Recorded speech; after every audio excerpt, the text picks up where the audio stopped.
Unified payments interface यानी UPI Bharat की एक बहुत बड़ी सक्सेस स्टोरी है। इसे कई देशों में अपनाया गया है। वहाँ पे प्राइम मिनिस्टर नरेंद्र मोदी ने जो है स्विफ्ट पेमेंट मेथड यूपीआई को इंट्रोड्यूस करवाया और ब्रिक्स के तमाम मेंबर्स को बोला कि आप यूपीआई के थ्रू जो है अपनी पेमेंट को पॉसिबल बनाएं। और पाकिस्तान जो है चाइना से बहुत कुछ तो इंपोर्ट करता है, लेकिन एक्सपोर्ट में गधे जो है बेच रहा है। बहुत से हेड्स ऑफ स्टेट आए हुए थे, हेड्स ऑफ गवर्नमेंट वहाँ मौजूद थे। तो पहले थोड़ा सा हम ब्रिक्स में देख लेते हैं कि भारत की भी कुछ सफारतकारी कामयाब ही गई, सही, कुछ पाकिस्तान को भी नाकामी का सामना करना पड़ा। पाकिस्तान और चाइना के बीच एक एक्सपोर्ट होने जा रहे हैं जिसको डंकी एक्सपोर्ट का नाम दिया जा रहा है। वैसे तो बड़ी शर्म की बात है, लेकिन खबर ये है कि 2,16,000 के करीब जो गधे हैं पाकिस्तान जो है चाइना को एक्सपोर्ट कर रहा है। अगर पाकिस्तान अपनी सफारतकारी तेज करता है तो कोई उम्मीद है? अब मुमकिन नहीं है, जब इन तक दोनों में से किसी कैटेगरी में भी फॉल नहीं करना। मेरा नहीं ख्याल कि पाकिस्तान को इनवाइट किया जाएगा जब तक कि भारत के साथ हमारे कुछ मामला आगे नहीं चलते। इसी तरीके से अगर चीन की हालत को देखा जाए तो वहाँ उनके यहाँ भी एक डोमेस्टिक इकोनॉमिक क्राइसिस है जो बहुत बड़े पैमाने पे है।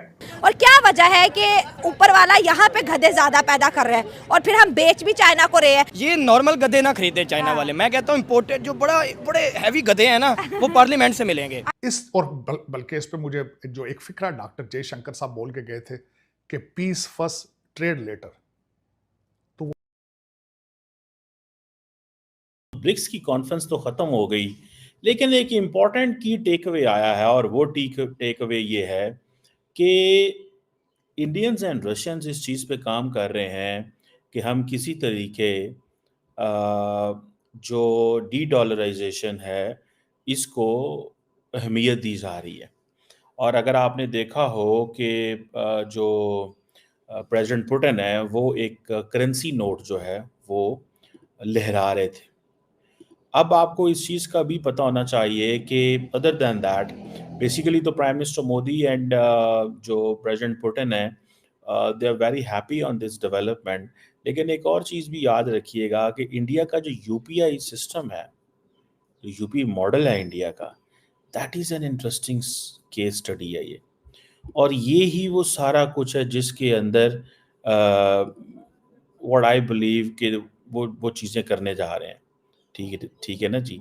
और इसमें आप देखेंगे कि आइंदा आने वाले दिनों के अंदर डी डॉलराइजेशन की बात चल रही है। इंडिया, रशिया, बाकी ये ममालिक जो है वो अपनी ये जो करेंसीज हैं इसको अहमियत दे रहे हैं।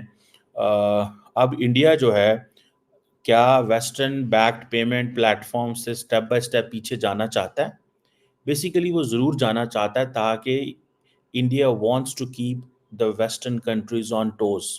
ये याद रखिएगा। वो कहते हैं ना कि अगले दिन आपने डॉक्टर जयशंकर को सुना होगा, उसने कहा कि why you need a BRICS as a club.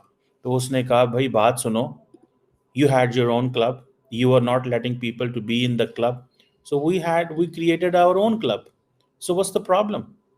मसला क्या है इसमें?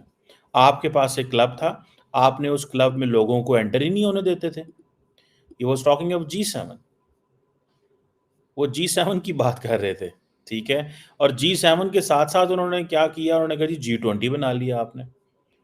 अब मुझे ये बताएं कि अगर आपने ये सारा कुछ कर लिया है तो देन व्हाई ऑन अर्थ जो आप जिसे कहेंगे ना नहीं अहमियत दे रहे हम ममालिक को, डेवलपिंग कंट्रीज को, ग्लोबल साउथ को। साथ ही इंडिया ने एक और काम भी कर लिया है जिसको ये भी थोड़ा समझने की ज़रूरत है। और वो क्या काम किया है? वो उन्होंने ये काम किया है कि इंडियंस ने ब्रिक्स समिट में चाइना के बारे में ये कह दिया कि वहाँ पे हमें चाइनीज़ इन्वेस्टमेंट के हवाले से केयरफुल रहना चाहिए। द मोमेंट इंडियंस ने ये बात की विद इन द ब्रिक्स, जारी बात है चाइनीज़ को भी बुरा लगा, रशियंस थोड़े से अनकंफर्टेबल हुए और वेस्ट सारे का सारा खुश हो गया कि हमारा बंदा बैठा हुआ है जी वहाँ पे। बेसिकली इंडिया जो है वो उसको अगर वेस्टर्न ममालिक अपना बंदा कहेंगे, लेकिन इंडिया वेस्ट का बंदा नहीं है, इंडिया अपना बंदा है। वो किस तरह कि उनको इस चीज़ को नहीं है कि अगर मैं ये कहूँगा, उनको इस चीज़ का भी तो पता है कि अगर चाइनीज़ इन्वेस्टमेंट करते हैं आके आपके फाइनेंशियल सिस्टम में, चाइनीज़ इन्वेस्टमेंट करते हैं आपके आईटी सेक्टर के अंदर, तो फिर क्या होगा? फिर पॉसिबिलिटी है कि वो आपके मुल्क में पेनिट्रेट कर जाएंगे, आपकी नेशनल सिक्योरिटी अंडरमाइन होगी। सो इंडियंस बड़ी स्मार्टली ये चीज़ें करते हैं। ये जो ब्रिक्स का बैंक नोट कमिंग आ रहा है, ठीक है जी, जस्ट ये चीज़ें लहराई गई हैं वहाँ पे। आपका क्या ख्याल है? India is not on board? और मैं एक बात बताऊँ आपको, कोई दबईद नहीं है भाई। अगर यूरोपियन यूनियन अपना करेंसी नोट बना सकता है तो ये क्यों नहीं बना सकते? हाँ, उसकी मार्केट वैल्यू क्या होगी, ये चीज़ें हैं। इंडिया को पूरा वजन डालना पड़ेगा उसके पीछे। अब इंडिया का जो यूपीआई पेमेंट मेथड है, वो मैं बोलता हूँ पाकिस्तान के अंदर तो हमें तो पता ही नहीं है ये चीज़ें क्या हैं। मैं इधर घर में कभी कोई डिलीवरी मंगवा ली, कुछ सामान आजकल सारा जी वो ऑनलाइन ये क्या नाम है उनका, सारा कुछ बड़ा मशहूर है जी, वो एडवर्टीज़मेंट आती रहती हैं, ठीक है जी, और एडवर्टाइज़मेंट आती हैं, ये खरीद लें, वो खरीद लें, वो जो रूटीन में चीज़ें आती रहती हैं। अच्छा, घर वाले हम वो चीज़ें मंगवा लेते हैं, जब पेमेंट करनी है कैश तो कोई कैश नहीं है, क्या करेंगे जी? अच्छा चलो बैंक ट्रांसफ़र कर देते हैं, आपको ईज़ी पैसा कर देते हैं, जैज़ कैश कर देते हैं, ये मेथड है। ये गवर्नमेंट ऑफ इंडिया ने जो यूनिफाइड पेमेंट इंटरफ़ेस रखा हुआ है, ये जो इंस्टेंट पेमेंट सिस्टम है, ये national payment corporation of India जो है उन्होंने ये प्रोटोकॉल डेवलप किया, और ये जो इंटरफ़ेस फैसिलिटी ये इंटर बैंक वो जिसे कहते हैं ना, पीयर टू पीयर है, पर्सन टू मर्चेंट ट्रांज़ैक्शंस है। मोबाइल डिवाइस पे होता है, बड़ा ईज़ी है दोनों बैंकों के दरमियान पैसा ट्रांसफ़र करना।